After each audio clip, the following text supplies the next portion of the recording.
Okay, so today's problem is merge two sorted linked lists. You're never going to guess, but it is a linked list problem. And just as a reminder, if you didn't already know this, which we talked about yesterday, linked lists are basically just objects that store only a value and a next pointer that tells us where the next node in the list is. So we're going to see these represented as like things that look like arrays. They're not actually arrays. They're a bunch of objects that point at each other. And in the case of these LeetCode problems, we'll always be working with singly linked lists, which means they only point forwards. They don't also point backwards. So yeah, pretty straightforward here and pretty straightforward problem as well. So we'll get right to it. So this is merge two sorted linked lists.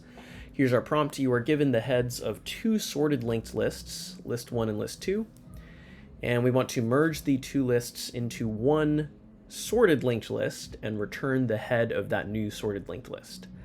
And that new list should be made up of nodes from list 1 and list 2, which probably feels self-explanatory, but what they're trying to say here is like, don't recreate the nodes, just use the nodes themselves, basically. Okay, so their example here, which they give us a visual example for it first, is we've got list 1 that has nodes 1, 2, and 4 all connected to each other, and then another list that's nodes 1, 3, and 5 all connected to each other. And our goal is to merge them, basically have them point at each other until eventually it's just one long list here, as you can see. So yeah.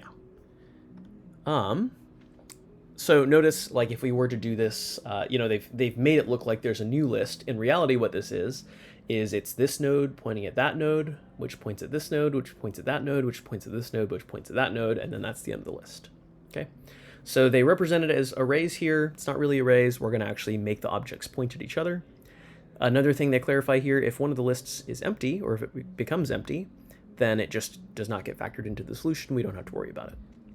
Okay, and if they're both empty, we'll return just an entirely empty list.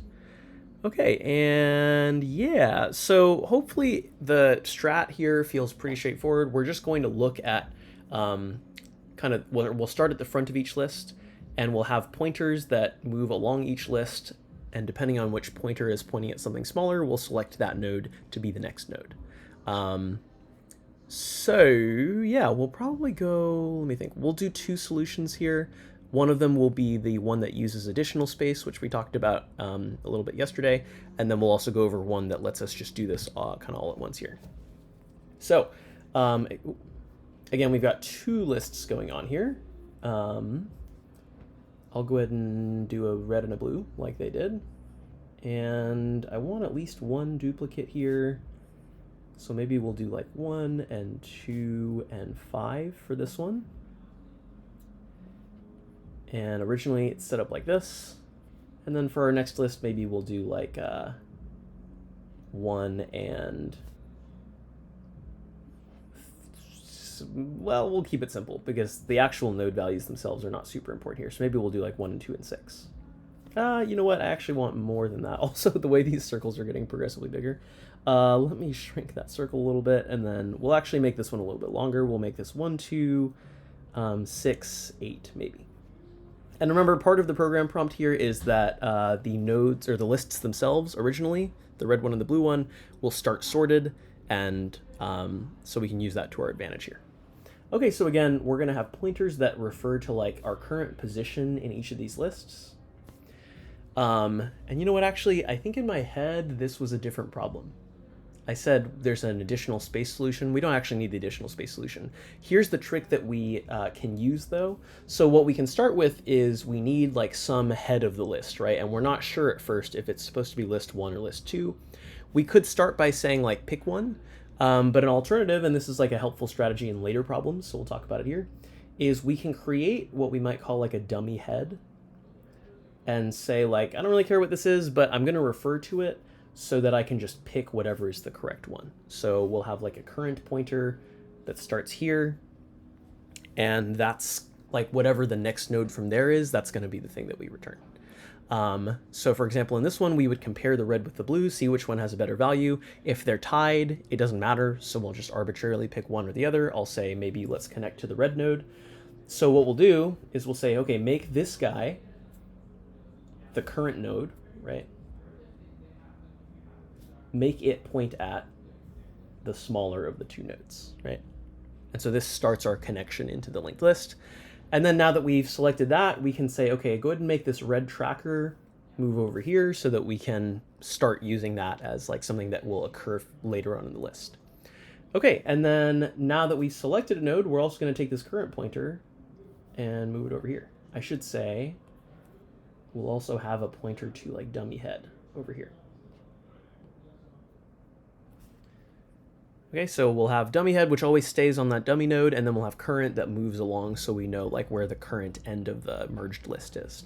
Okay, so now we compare 1 with 2. Obviously 1 is smaller than 2, so we set up a connection that goes this way, and current follows that connection so that we know, again, where to attach the next node.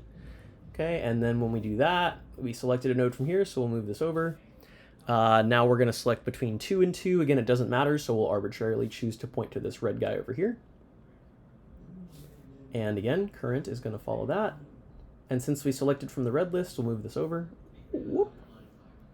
Okay, and then, yeah, hopefully the rest of this is straightforward. I'm just going to like fill it out very quickly so that we have a good idea of how the algorithm will turn out. Now we're comparing between 2 and 5. Obviously 2 is smaller. Whoop.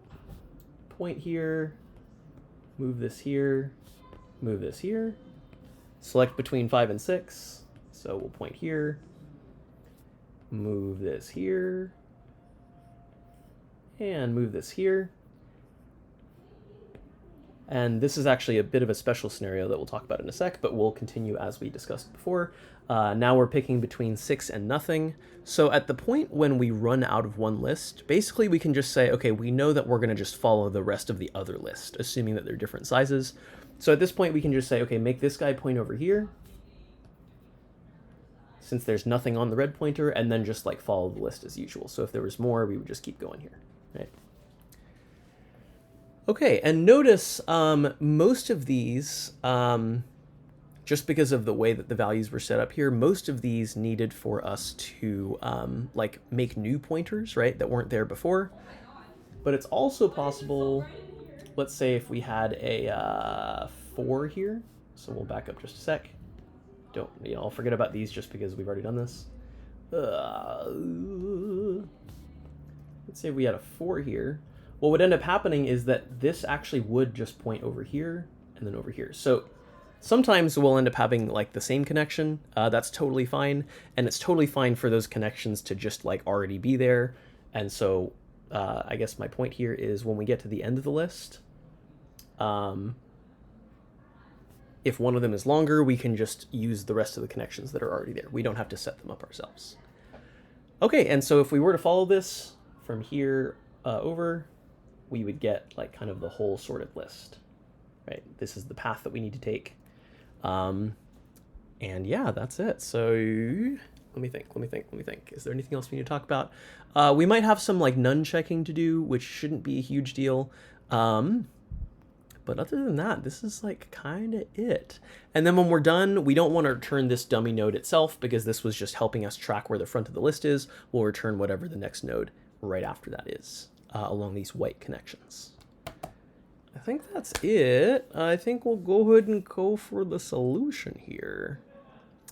Because a lot of this is just like knowing how to write the idioms or the syntax for like actually doing this. So here's what I'll say is I'll say, go ahead and make a dummy head node. And it's just going to be a default list node. Okay, so it has a value of 0 and it points at nothing.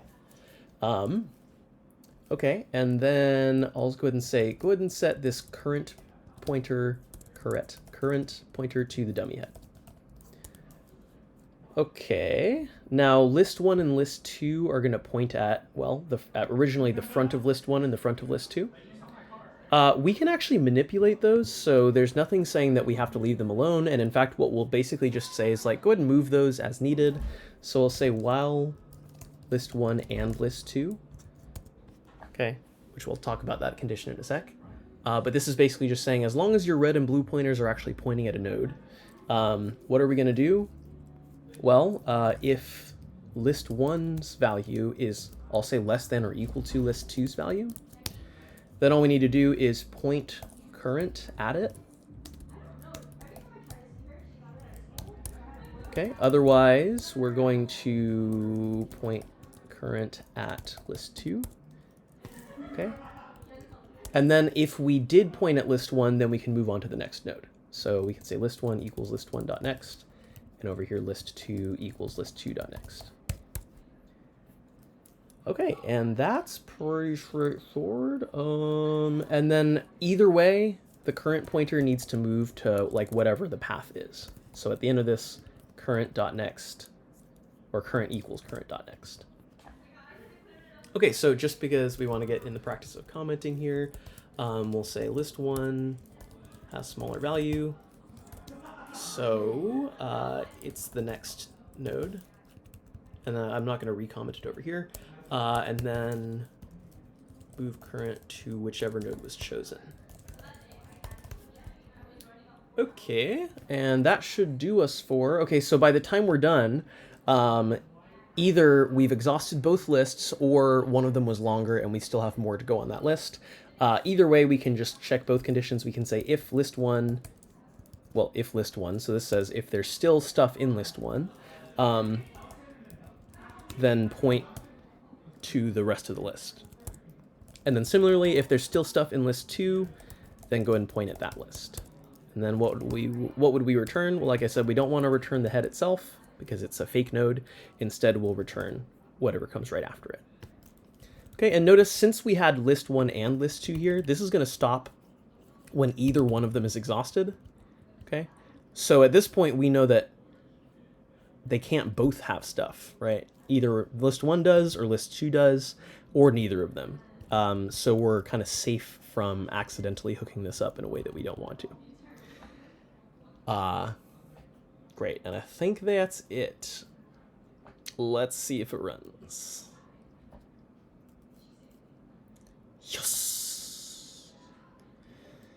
And yes, okay, great. And then just as a note, I said we'll have to do some none checking potentially later on. Well, if both nodes are none, well, okay, if only one of the nodes is none or one of the lists is empty, then we're going to skip this immediately and then just immediately point at whichever one is not empty. If they're both empty, then we skip this section, we never do this, we never do this, and dummy head was originally pointing at none, so it continues to, or we just return none, which is totally fine in our books. And yeah, that's pretty much it. I don't know if there's like other, I can't think of any other ways to solve this problem, to be honest with you.